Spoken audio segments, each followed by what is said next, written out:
അനന്തപുരി മാലിന്യത്തിൽ മുങ്ങുമ്പോഴും അനങ്ങാപ്പാറ നയം സ്വീകരിച്ച് തിരുവനന്തപുരം നഗരസഭ. ഹൈക്കോടതിയുടെ നിർദ്ദേശത്തിൽ അമിക്കസ് ക്യൂറി നിയോഗിച്ച സാഹചര്യത്തിൽ പേരിന് മാത്രമാണ് മാലിന്യ നീക്കം.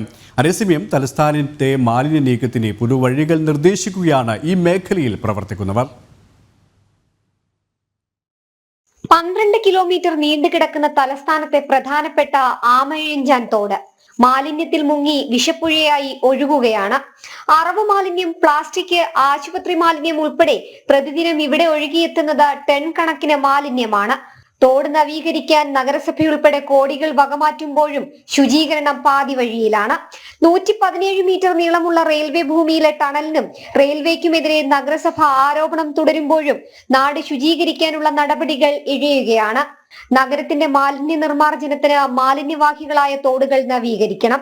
തടസ്സങ്ങൾ പരിഹരിച്ച് വെള്ളത്തിന്റെ ഒഴുക്ക് വർദ്ധിപ്പിക്കുന്നതോടൊപ്പം മാലിന്യം തടഞ്ഞു നിൽക്കുന്നത് ഒഴിവാക്കാം.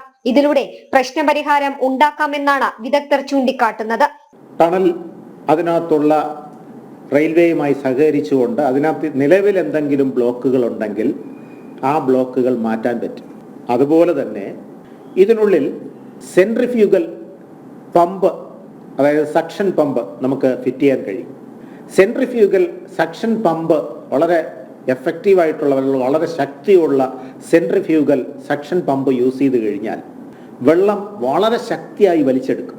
അങ്ങനെ വെള്ളം വളരെ ശക്തിയായി വലിച്ചെടുക്കുമ്പോൾ ഇതിനകത്ത് ബ്ലോക്ക് എന്തെങ്കിലും ഉണ്ടെങ്കിൽ, അതായത് വെള്ളം എവിടെയെങ്കിലും ഏതെങ്കിലും കാരണവശാൽ തടസ്സപ്പെട്ട് നിൽക്കുന്നെങ്കിൽ അത് വളരെ ശക്തിയായി ഒഴുകിപ്പോകാൻ സെൻട്രിഫ്യൂഗൽ പമ്പ്, സക്ഷൻ പമ്പ് സഹായിക്കും.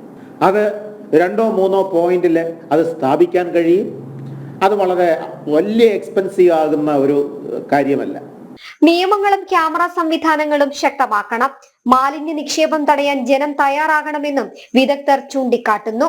നമ്മുടെ തിരുവനന്തപുരം നഗരവാസികൾ ഇതിനകത്ത് കൊണ്ടിടുന്ന മാലിന്യങ്ങൾ അത് നിയന്ത്രിച്ചേ പറ്റൂ.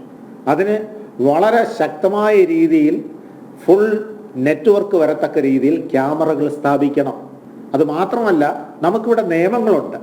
ആ നിയമങ്ങൾ ഇംപ്ലിമെന്റ് ചെയ്യേണ്ട ഏജൻസികൾ അത് കൃത്യമായി ഇംപ്ലിമെന്റ് ചെയ്യാത്തത് കൊണ്ടാണ് ജനങ്ങൾ വീണ്ടും വീണ്ടും ഇതിനകത്ത് ചവറ് കൊണ്ടിടാൻ നിർബന്ധിതരാകുന്നത്.